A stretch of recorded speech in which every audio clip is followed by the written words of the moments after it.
तो देश में कोरोना की रफ्तार बेकाबू है जो डरा रही है। वहीं कोरोना की दूसरी लहर से बच्चे ज्यादा शिकार हो रहे हैं। विशेषज्ञों का कहना है कि कोरोना का नया स्ट्रेन अधिक शक्तिशाली होकर लौटा है। पिछले स्ट्रेन से जहां बच्चों को इतना खतरा नहीं था, वहीं नए स्ट्रेन बच्चों के लिए अधिक खतरनाक हो गए हैं। कई जगहों पर स्कूल कॉलेज खुले थे, जिसके बाद बड़ी संख्या में बच्चे संक्रमित हुए। जोधपुर आईआईटी में कई छात्र संक्रमित मिले, वहीं कोटा में कई मेडिकल स्टूडेंट्स कोरोना पॉजिटिव हो गए। इन सब के बीच बच्चों की परीक्षा को लेकर भी बच्चों को परीक्षा की चिंता सता रही है। बड़ा सवाल कि कोरोना के खतरे के बीच कैसे एग्जाम करवाए जा सकेंगे। हालांकि सीबीएसई की परीक्षाएं फिलहाल 12वीं की टाल दी गई हैं और 10वीं की रद्द कर दी गई हैं।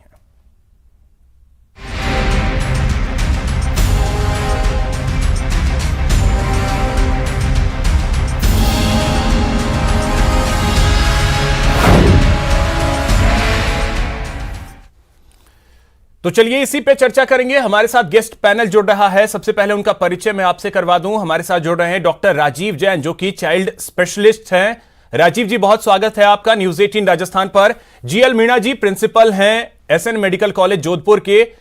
जीएल मीणा जी, आपका भी बहुत स्वागत है। और साथ ही हमारे साथ जुड़ रही हैं मीनल राठौड़ जी, जो कि प्रिंसिपल हैं भवानी निकेतन कॉलेज की। मीनल जी, आपका भी बहुत बहुत स्वागत है न्यूज 18 राजस्थान पर। मीनल जी, चर्चा की शुरुआत में आप ही से करना चाहूंगा। अभी एक बड़ा फैसला लिया गया है सरकार की तरफ से कि सीबीएसई की जो 12वीं की परीक्षाएं हैं फिलहाल के लिए टाल दी गई हैं और 10वीं की परीक्षाएं रद्द कर दी गई हैं। इस फैसले को किस तरीके से देखती हैं, क्योंकि यह नया स्ट्रेन जो है वो बच्चों को ज्यादा इफेक्ट कर रहा है ऐसे में?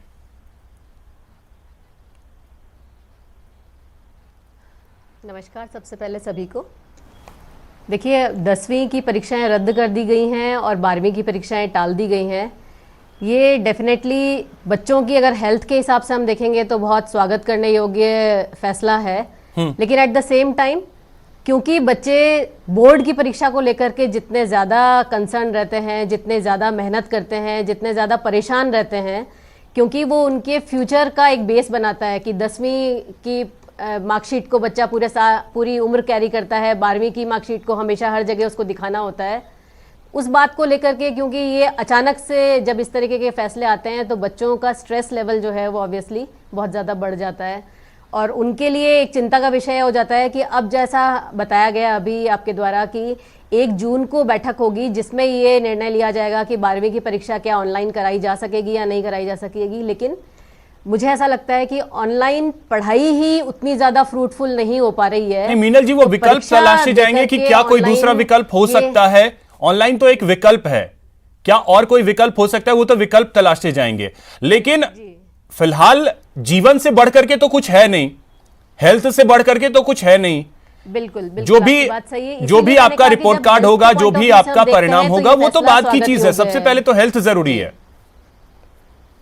हाँ जी, वही मैंने कहा कि अगर हम इसको हेल्थ के पॉइंट ऑफ व्यू से देखते हैं तो ये फैसला स्वागत योग्य है। लेकिन बच्चों के नज़रिए से हम देखते हैं तो उनके मन में एक इस बात का स्ट्रेस ज़रूर आएगा कि ये साल उनका कहीं बर्बाद ना हो जाए। इसके लिए ज़रूर से सरकार को कुछ ना कुछ एक अच्छा ऑप्शन तलाश करना ही चाहिए, जिससे उनका करियर भी आगे सुधर सके और ऑब्वियसली हेल्थ बहुत ज़्यादा ज़रूरी है। नहीं तो किस तरीके से आप क्या सोचती हैं? क्या असेसमेंट भी तो ज़रूरी है? तो आप खुद एक प्रिंसिपल हैं, तो आपके भी बच्चे हैं, आपके कॉलेज के बच्चे हैं, तो कैसे आप क्या विकल्प क्या देखती हैं? क्या विकल्प हो सकता है? देखिए, विकल्प, परीक्षा का विकल्प मेरे हिसाब से परीक्षा का एक जो तरीका है वो सिर्फ और सिर्फ ऑफलाइन ही सबसे बेहतर तरीका है, क्योंकि ऑनलाइन परीक्षाओं में हम ना तो चीटिंग्स और इन सारी चीज़ों को हम कंट्रोल नहीं कर सकते हैं बिल्कुल भी। या तो हमें सिर्फ इसलिए कि इस वाले साल को हम जैसे तैसे करके निकाल देना है हमको, और ये साल ऐसा मान लिया जाएगा कि हाँ, हर बच्चे को एक प्रॉपर एवरेज मार्क्स दे करके हम उनको पास कर दें। और जो भी, क्योंकि ऐसे में जो बच्चे इंटेलिजेंट होते हैं, जो बच्चे पढ़ाई पर बहुत ज़्यादा ध्यान देते हैं, उन बच्चों का स्ट्रेस लेवल ज़्यादा हाई होता है। और जो बच्चे एक मीडियोकर टाइप होते हैं, वो लोग उनके लिए एक मज़े की बात हो जाती है कि चलो हमारा उद्धार हो गया इस काल में। लेकिन ऑफलाइन ही एक तरीका ऐसा है, उसके लिए हम चाहे डिले करें उस नहीं बात मैम, को, वो तो इस मजे प्रोसेस आज को, के लिए हो जाएंगे ना, लेकिन फ्यूचर चाहे हम नंबर ऑफ फ्यूचर के सेंटर्स दृष्टिकोण बढ़ा से वो दें। मजा थोड़ा ही देगा। कोरोना आज है, कल खत्म होगा। वो आज के वही लिए मैं भले ही बोल रही मजा हूँ, हो वही सकता है, मैं लेकिन बोल रही आगे हूँ के लिए मजा तो नहीं हो ये- सकता है। हाँ, कुछ स्टूडेंट्स हैं जो प्रेशर ले लेंगे, लेकिन उन्हें लेना नहीं चाहिए, ये बड़ी बात है। अब एक चीज जीएल मीणा साहब, मैं आपसे समझना चाहूंगा जी कि ये जो दूसरा स्ट्रेन है, दूसरे लहर का जो ये स्ट्रेन नया वाला है, ये बच्चों पर ज्यादा असर डाल रहा है। वजह क्या है? कुछ आपके पास जानकारी हो कि क्या वजह है कि बच्चों पे ज्यादा इफेक्ट कर रहा है ये? क्योंकि जोधपुर में कई आईआईटी के स्टूडेंट्स जो हैं वो पॉजिटिव पाए गए, कोटा में कई मेडिकल स्टूडेंट्स जो हैं वो पॉजिटिव पाए गए, कई स्कूली बच्चे जो हैं वो पॉजिटिव पाए गए।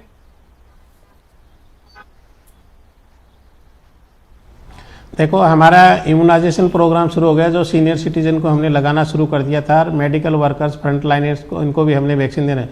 लेकिन ये जो एज ग्रुप है, जो अंडर 45 वाला मैक्सिमम, वो चाहे स्टूडेंट ग्रुप में भी आता है और टीचिंग ग्रुप में भी आता है, दोनों में ये ग्रुप अभी इस वैक्सीन से बचा हुआ है। और ये मैक्सिमम कम्युनिकेबल टीम है, क्योंकि मैक्सिमम माइग्रेशन इन्हीं का होता है, चाहे ड्यूटी के लिए हो, चाहे ऑफिशियल वर्क हो, चाहे सोशल वर्क हो। तो ये सबसे ज़्यादा माइग्रेटिंग एज ग्रुप है। इस एज ग्रुप को अगर हम कंट्रोल नहीं करेंगे तो कोरोना पे कंट्रोल करना बहुत मुश्किल हो जाएगा। एक मिनट के लिए मीणा साहब आपको रोकना चाहूंगा। इस वक्त मुख्यमंत्री एक समीक्षा बैठक कर रहे हैं, वो अपने दर्शकों को दिखाते हैं। हम राजनीति के लोग कुछ परिस्थिति बस मजबूर जरूर हैं, लेकिन मुझे लगता है कि सामाजिक रूप से भी लोगों की सबके साथ लेके और एक चेतना की जरूरत अब ज्यादा महसूस होती है। कोरोना के साथ साथ जो नॉन कोरोना पेशेंट हैं, ये पिछली बार भी इसके कारण बड़ा पैनिक हुआ था और लोगों को बड़ी तकलीफ हुई थी। अब आपने दो योजनाएं लागू कर दी, आयुष्मान भारत और मुख्यमंत्री चिरंजीवी योजना। मुझे लगता है कि इसको प्रभावी तरीके से प्राइवेट हॉस्पिटल भी अपने यहाँ ठीक तरीके से पेशेंट्स को रिसीव करें और ट्रीट करें, तो मुझे लगता है कि एक जो पैनिक है उस पर हम काफी तरीके से काबू पा सकेंगे। क्योंकि पिछला जो पास था उसमें कोरोना पेशेंट्स पे ध्यान था, लेकिन नॉन कोरोना पेशेंट्स को भी काफी तकलीफ हुई थी, जो हमारे संज्ञान में बाद में आई। कुछ जो कमियां बताई गई हैं, मुझे लगता है कि मेडिसिन के बारे में, उसके बारे में थोड़ा सा भ्रम भी है। थोड़ी क्लैरिटी रखनी भी जरूरत है और टाइमली उनका अरेंजमेंट भी जरूरी है। जैसे रेमडेसिविर का अभी एक किसी पेशेंट के लिए किसी हॉस्पिटल में फोन किया, उन्होंने कहा साहब हमारे यहाँ उपलब्ध नहीं है। तो बहुत बड़े बड़े अस्पतालों में भी और इसकी कमी की चर्चा भी है।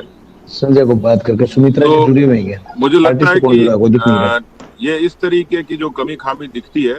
दूसरा, डॉक्टर्स और नर्सिंग स्टाफ, क्योंकि इसमें की रोल उन्हीं का रहेगा, फिर से उनका मनोबल कैसे बढ़े और उनको मोटिवेट कैसे करें कि वो पेशेंट्स की ठीक तरीके से देखभाल करें, आधा काम उसी से ही होगा। तो मोटे तौर पर मैं दोहराऊंगा नहीं, क्योंकि राजेंद्र जी ने काफी सारगर्भित तरीके से टू दी पॉइंट सारी बात रखी है।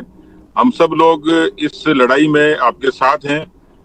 मैं कोशिश करूंगा कि मेरा दल, पार्टी के सभी कार्यकर्ता इस लड़ाई में सामाजिक कार्यकर्ता की तरह पहले की तरह भूमिका निभाएं। उसमें जैसा भी सहयोग सरकार को चाहिएगा हम निश्चित रूप से करेंगे। धन्यवाद। बहुत धन्यवाद पुनिया जी आपका भी। डॉक्टर गोविंद दत्ता जी। माननीय मुख्यमंत्री जी, राठौड़ साहब, पुनिया साहब, डॉक्टर रघु शर्मा जी, तमाम अधिकारीगण, माननीय गर्ग साहब, कल भी काफी चर्चा हुई थी इस संबंध में और आज भी सभी लोगों को जोड़ करके चर्चा की जा रही है, सबके सुझाव आ रहे हैं। एक बात तो बहुत साफ और स्पष्ट हो चुकी है कि ये कोरोना की दूसरी वेव जो खतरनाक है, इसके लिए हमको और कठोरता के साथ में सबको मिलकर के लड़ाई लड़नी है और लोगों को संक्रमित होने से बचाना है। जो शिक्षा विभाग से संबंधित है, मैं केवल उस पर अपनी बात रखूंगा, बाकी बातें कल हो चुकी थी। तो 10वीं और 12वीं की सीबीएसई ने अभी शायद प्रधानमंत्री जी ने 12वीं की परीक्षा को स्थगित किया है और 10वीं की परीक्षा को कैंसिल किया है। मेरा सुझाव है कि 10वीं और 12वीं की एग्जाम्स को अपन स्थगित करें और 8वीं की जो बोर्ड की परीक्षा हम करवा रहे हैं उसको हम कैंसिल करें। तो 8वीं को तो वैसे ही प्रमोट करने का निर्णय लिया जा सकता है और 10वीं और 12वीं को, चूंकि 12वीं तो एक तरीके से अनिवार्य ही होगी, चाहे लेट होगा क्योंकि जेई और नीट के लिए होता है, तो हो सकता है अगर 12वीं का वातावरण बने तो 10वीं का भी अपने आप में इंपॉर्टेंस है, तो उसके लिए भी हमें एक चांस लेना चाहिए स्थगित करके, अभी से कैंसिल नहीं करके हम एक चांस लें कि अगर 10-15 दिन में स्थितियां ठीक होती हैं तो फिर दोनों एग्जाम से एक साथ एक पारी में एक में एक या जैसे भी करा करो के हो सकती है। बाकी विद्यालयों को भी अब चूंकि बंद करने में ही फायदा है, सभी जगह आ रहे हैं और पढ़ाई भी तकरीबन पूरी हो गई, एग्जाम्स की तैयारी बच्चे घर पे ही बैठ के कर लेंगे। टीचर्स के लिए एक प्लान बना करके किस प्रकार से इस राष्ट्रीय आपदा में हम लोग कैसे उनका सदुपयोग कर सकते हैं, तो उनको उस हिसाब से, और महिलाओं को और जो छोटे बच्चे जिनके हैं इनको हम कैसे छूट दे सकते हैं, पहले भी हमने गाइडलाइन दी थी, तो एक साथ उस तरीके से उनके लिए भी हम अलग से इस गाइडलाइन में दे करके उनको भी थोड़ा सा पैनिक कम किया जा सकता है। क्योंकि जब कोरोना होगा तो जो ट्रांसपोर्टेशन के आधार पे लोग इधर से उधर आते हैं और लोग दूर दूर, महिलाएं बाड़मेर, जैसलमेर, झालावाड़ में रहती हैं, तो मैं समझता हूं इसका एक विभाग भी प्लान तैयार करके आपके समक्ष रखेगा और हम लोग वहां के लोकल लोगों को जो सक्षम है, पुरुष हैं और जिनके कोई दिक्कत नहीं है, उन लोगों को केवल अपनी इस आपदा में ड्यूटी लगा के काम लें, बाकी लोग। तो अभी आप सुन रहे थे समीक्षा बैठक जो चल रही है मुख्यमंत्री अशोक गहलोत की अध्यक्षता में, इसमें बीजेपी के नेता भी शामिल हैं और गोविंद सिंह डोटासरा बात कर रहे थे। उसमें 10वीं और 12वीं की परीक्षा का भी उन्होंने जिक्र किया, साथ ही 8वीं बोर्ड की परीक्षा का भी जिक्र किया। मीणा साहब, आप बोल रहे थे, बीच में मैंने आपको रोका था, अब अपनी बात कीजिए। सर, एक्चुअल में ये एज ग्रुप जो है बहुत ही ज़्यादा मोबिलिटी वाला है। हर सोशल वर्क में, चाहे ऑफिशियल ड्यूटी में हो, इस एज ग्रुप की ज़्यादा से ज़्यादा मूवमेंट होता है। इस एज ग्रुप को या तो वैक्सीन हमारा टाइम पर लगा हुआ होता है, क्योंकि वो लगा हुआ नहीं है, तो इसलिए हमारे पास सेकंड ऑप्शन है मास्क और सोशल डिस्टेंस और सैनिटाइज, इन तीनों चीज़ को यूज़ करेंगे तो ये भी हमारा एक प्रकार से अच्छा वैक्सीन का काम करेगा। क्योंकि कम्युनिकेशन नहीं होगा तो ये डिजीज़ आगे बढ़ेगी नहीं, तो ऑटोमेटिक कंट्रोल हो जाए। तो इस एज ग्रुप में ये इसलिए ज़्यादा हो रही है क्योंकि ये एक तो इस बारे में ज़्यादा लापरवाह हो रहे हैं जिस हिसाब से देखा जाए, क्योंकि सीनियर सिटीजन तो अपने जैसे राजस्थान की ज्योग्राफी उस हिसाब से मैक्सिमम लोग घरों में रहते हैं गर्मियों में, लेकिन ये जो एज ग्रुप है मैक्सिमम टाइम पर बाहर रहती है, चाहे स्टूडेंट के रूप में मान लो, चाहे टीचर के रूप में मान लो और एम्प्लॉय मान लो। तो इस सिस्टम को अभी वैक्सीन तो हम नहीं है तो कोई बात नहीं है, लेकिन हमारे को मास्क एंड सैनिटाइजेशन और सोशल डिस्टेंस, ये तीन चीज को अगर हम मान लेते हैं, साथ में ले, तो ये एज ग्रुप अपने आप प्रोटेक्ट हो जाएगा। ठीक है। और ये क्या है, राजीव जैन जी में लापरवाही कर रहे हैं जी, ये भी राजीव जैन जी, ये जो स्ट्रेन है वो बच्चों को ज्यादा प्रभावित कर रहा है, तो बच्चों को केयर की सबसे ज्यादा जरूरत है, कैसे केयर हो पाएगी?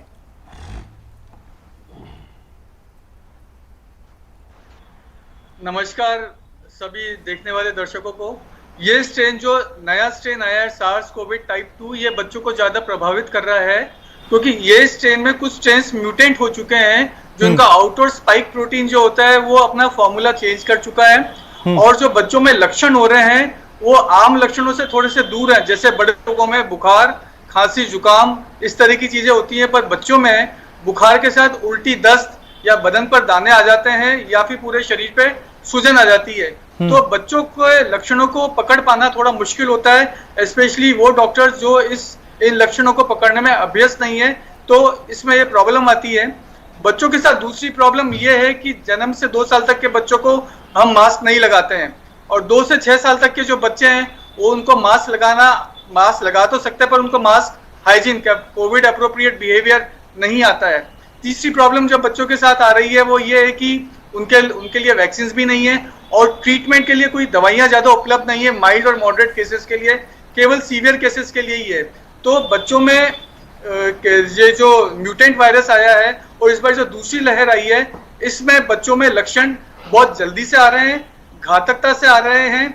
और एक और चीज जो बच्चों में देखने में आ रही है कि जिन बच्चों को 1 महीने पहले कोविड हुआ था, 2 महीने बाद उनको अब PIMS यानी कि post paediatric inflammatory multi system syndrome, या इसको हम MIS-C भी बोलते हैं, मल्टी सिस्टम इन्फ्लेमेटरी सिंड्रोम, इस बीमारी हो रही है जिसमें से बच्चे एकदम से बिगड़ जाते हैं, उनके लैब वैल्यूज एकदम से डिरेंज हो जाती है और ये बहुत जल्दी ICU में एडमिट हो जाते हैं। कई बार इनके दिल पर भी उल्टा असर पड़ने लग जाता है। तो सभी राजीव जी, तो ऐसे में दो चीजें हैं ना, एक तो कोरोना और फिलहाल जो अभी का मौसम है, जो सीजन चेंज होता है इसमें बहुत सारी बीमारियां तो बच्चों को वैसे भी हो जाती हैं सीजनल जो बीमारियां होती हैं, तो ऐसे में बाइफर्केट करना यह भी तो थोड़ा सा मुश्किल होगा। बिल्कुल बिल्कुल बिल्कुल बहुत मुश्किल होगा। इसमें हमको हिस्ट्री ऑफ कॉन्टैक्ट देखना बहुत जरूरी है। जो बड़े लोग जिनको की कोविड हुआ है और सिम्टम्स है, कोविड सस्पेक्ट है, बच्चे अगर उनके साथ में आ रहे हैं तो फिर हमको उन बच्चों के बारे में करना होता है। WHO ने गाइडलाइंस दे रखी है। एक तो इन्फ्लुएंजा भी बहुत फैल रहा है जिसको हम ILI जैसी बीमारियां, इन्फ्लुएंजा लाइक इलनेस बोल रहे हैं, और एक CLI है जिसमें कोविड लाइक इलनेस है, जिसमें सांस लेने में दिक्कत आ रही है, खुशबू बदबू जा रही है, या जो कोविड वाले लोगों के संपर्क में है उनको हमको CLI करना पड़ता है, चिन्हित करना पड़ता है। पर फॉर्चुनेटली ये ज्यादा गंभीर नहीं होते हैं। माइल्ड मॉडरेट केसेस में कोई ज्यादा ट्रीटमेंट की इनको जरूरत नहीं होती है। ठीक है राजीव जी, ये तो हो गई उन बच्चों की बात जिन्हें माता पिता को संभालना होता है या घर के बड़े बुजुर्गों को संभालना होता है। वैसे लोग जो टीनेजर हैं, जिन्हें एग्जाम देना है, वो मेंटल प्रेशर ले रहे हैं कि परीक्षा रुक रही है, टल रही है, आगे होगी नहीं होगी, कैसे होगी, वो क्या करें?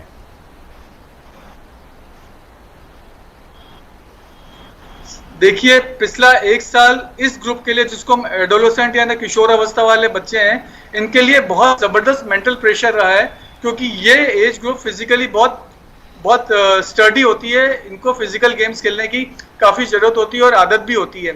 ये एक बंद कमरे में बैठ गए हैं और स्क्रीन के तरफ हैं, तो इनको कई तरीके, और अपने दोस्तों से नहीं मिल पा रहे हैं। ये ऐसा ग्रुप है जो अपने पीयर में ज्यादा इन्वॉल्व रहता है, माँ बाप से दूर रहता है। पर इस बार इनको अपने माँ बाप के साथ एक बंद कमरे में टीवी लैपटॉप के साथ बैठना पड़ रहा है। तो ऐसे बच्चों में कुछ anxiety, psychiatric problems, obsessive compulsive neurosis, depression, इस तरह की प्रॉब्लम्स बहुत ज्यादा देखने को आ गई है। और कुछ लोग केयर फ्री एटीट्यूड में आ गए हैं, कुछ बहुत ज्यादा मस्ती करने लग गए हैं, कई बच्चों में मोटापा देखने को मिल रहा है।